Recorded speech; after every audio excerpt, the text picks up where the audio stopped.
ऐसे होते हैं बाप जो अपनी बेटे को बीच सड़क में घुटनों के हवाले करते हैं। आप ही आपको बात समझ। चलो तुम यहाँ से चलो। रुक जाओ हमजा, रुक जाओ एक सेकेंड। बताने दो मुझे इसे। जानना चाहती हूँ उस रात मेरे साथ क्या हुआ था। बताओ मैं तुम्हें किस अजियत से गुजरी थी। मैं एक्सप्लेन करो मैं इसे हमजा।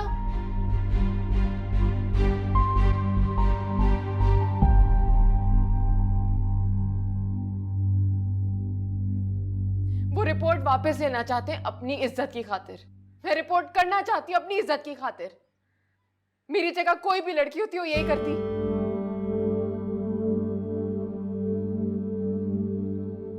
जिस तरह उस रात इस घर की बेटी मरी थी ना, उस रात मेरा बाप भी मर गया था। बस करो।